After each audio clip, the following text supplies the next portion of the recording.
하나님의 말씀은 요엘서 2장 28절로 32절까지의 말씀입니다. 굉장히 유명한 말씀이 이제 여기가 우리가 나오고 있어요. 그 2장 28절도 너무나도 유명한 말씀이죠.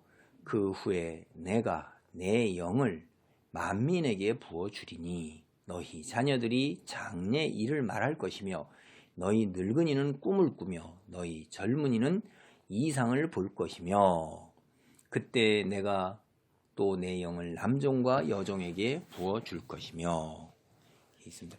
여기에 이제 이 구약성경에서 영이라는 말이 나오는 것은 굉장히 이렇게 많지가 않아요. 그러니까 성령의 역사는 우리가 그 사도행전을 보면 성령의 역사가 오순절에서 이제 베드로가 설교를 하고 기도할 때 그때 성령이 불같이 내려요.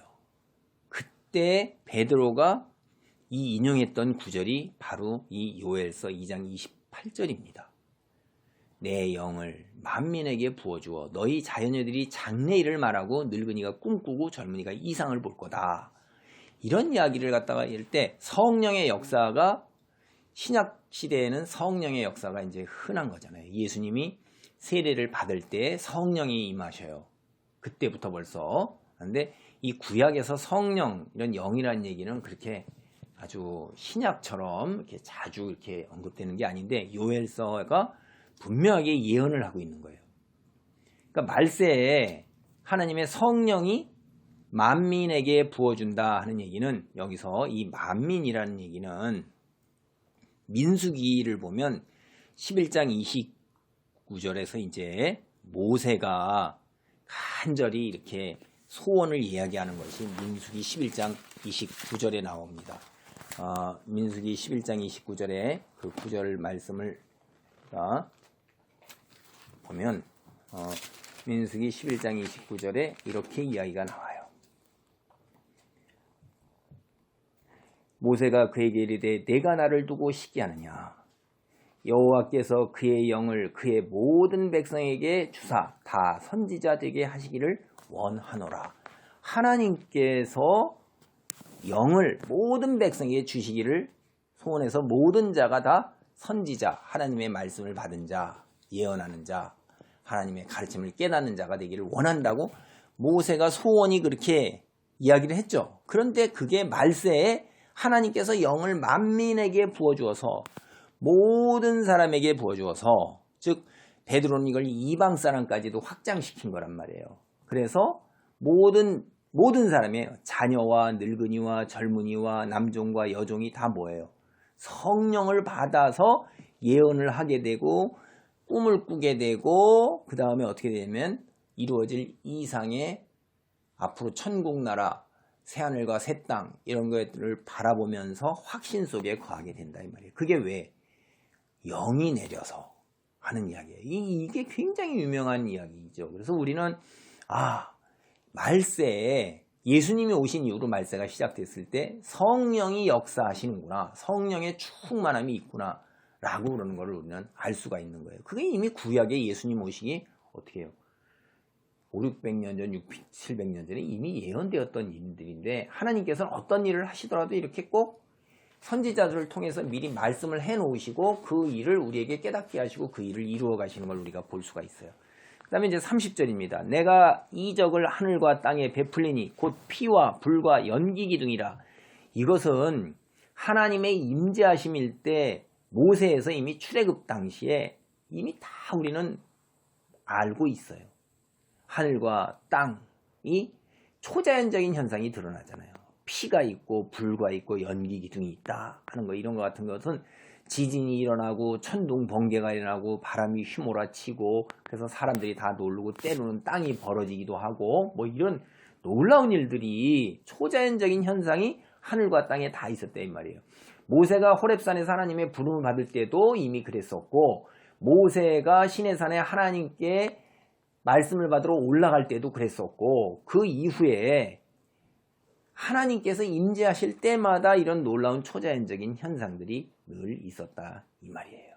그래서 이건 하나님의 임재를 갖다 이제 얘기하는 거예요. 말세에 영이 내리고 하나님의 임재가 있는 그날이 어떤 날이냐?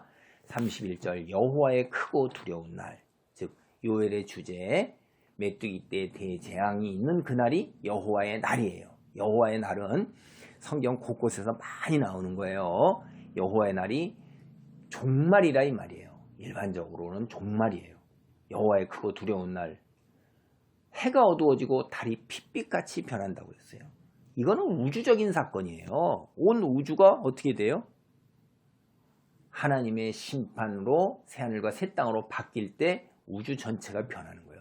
해가 어두워지고 달이 핏빛같이 변한다는 것은 실제로 이런 초자연적인 현상이 있고 상징과 은유와 비유이고 두 가지가 다 겹쳐 있는 겁니다. 실질적으로 이러한 천체의 이상적인 초자연적인 현상이 있을 것이고 그 다음에 이것이 뭐예요? 크고 두려움이잖아요. 세상에 우리는 그 일식만 일어나도 사실 얼마나 두렵습니까? 그런데 달 자체가 또 핏빛같이 완전히 변해버리고 먹어치우는 월식이 일어나고 이런 걸 일어나도 무서운데 하늘이 흔들리고 그 다음에 별들이 떨어진다고 계시록에서도 나오고 이사야서에도 나오고 마태복음에서도 24장 29절에 보면 종말의 때에 하늘에 나타나는 표적들을 이야기하고 있어요. 그러니까 초자연적인 마지막 크고 두려운 날에 모든 인간은 무섭고 두려움에 떨 수밖에 없는 거예요. 그래서 이제 또 32절이 굉장히 유명한 구절입니다. 누구든지 여호와의 이름을 부르는 자는 구원을 얻으리니. 이거 굉장히 유명한 거죠. 누구든지예요. 누구든지. 그래서 이거를 이제 신약 성경에서는 이방 민족들에게까지 확장시켜갖고 누구든지 그렇죠?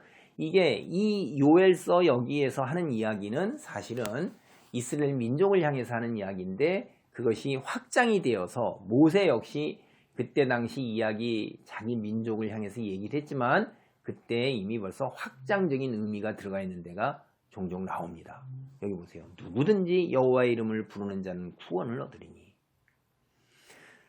주 예수를 믿으라. 그리하면 너와 네 집이 구원을 얻으리라 라고 베드로가 얘기했어요. 누구든지 주 예수를 믿으면 구원을 얻는다 이 말이에요. 그러니까 하나님의 이름을 믿고 하나님께 의지하는 자는 구원을 얻는다 이 말이에요. 이는 나 여호와의 말대로 시온산과 예루살렘에서 피할 자가 있을 것이며 남은 자 중에 나 여호와의 부름을 받을 자가 있을 것임이니라. 이스라엘이 이 여호와의 날은 대부분은 종말적인 사건을 얘기하는 것이고 그러나 그 의미 중에서 이스라엘 민족에게 주어진 그 당대의 의미는 이스라엘 나라의 멸망이에요. 그러니까 이스라엘 나라가 멸망할 때 그 중에서 남은 자가 그래도 대부분 죽지만 그 중에 남은 자는 여호와의 부름을 받아서 이제 이방 민족 먼 땅으로 끌려가서 생명을 부지하게는 된다. 이렇게 예언을 하셨고 얘기를 했잖아요. 여기 보세요. 시온산과 예루살렘에서 하나님이 계신 곳에서 예루살렘, 이스라엘 나라 이런 나라에서도 피할 자, 살아남을 자가 다 죽지는 않는다는 거예요. 누가요? 남은 자예요. 남은 자. 여러분이 남은 자는 스가랴서 13장 8절에 9절도 나와요. 이 남은 자 사상은 굉장히 중요한 거예요. 이스라엘 민족이 완전히 멸망되지 아니하고 남은 자가 있어서 하나님의 말씀을 보존하고 믿음을 유지해 와서 이제 예수 그리스도의 구원의 역사가 그 그루터기에서부터 시작이 돼서 온 세상 백성 모든 열방을 향해서 나아가게 되는 거예요. 그러니까 남은 자가 또 오늘날에는 신약 시대에 와서는 이 남은 자가 누구예요? 하나님의 최종적 구원을 얻는 자 이 말이에요. 교회에 나온다고 해서 남은 자가 되는 건 아니에요.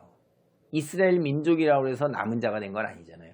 교회 안에 들어와 있다고 해서 교회 안에 있는 모든 사람들이 다 남은 자다? 그럼 이스라엘 민족 모두가 다 남은 자가 돼야 되는데 그렇지 않잖아요. 남은 자는 믿음을 지니고 믿음 안에 거하고 믿음대로 사는 사람이 남은 자가 되는 거예요. 그 많은 이스라엘 민족의 대부분은 어떻게 됐냐면 세상을 향해서 양다리를 걸쳤고 세상을 향한 마음이 있어서 하나님께서 무서운 심판으로 쳤습니다. 오늘 우리 그리스도인도 내가 과연 남은 자 안에 들어가는가? 하나님의 여호와의 크고 두려운 날이 이를 때에 내가 과연 하나님께서 나를 부르시는 남은 자에 내가 속하였는가를 스스로 한번 살펴보시기 바랍니다. 우리 자신을 잘 살펴서 말씀을 듣고 깨닫는 가운데 남은 자 안에 내가 머무르는 자가 될 수 있기를 간절히 바랍니다. 아멘.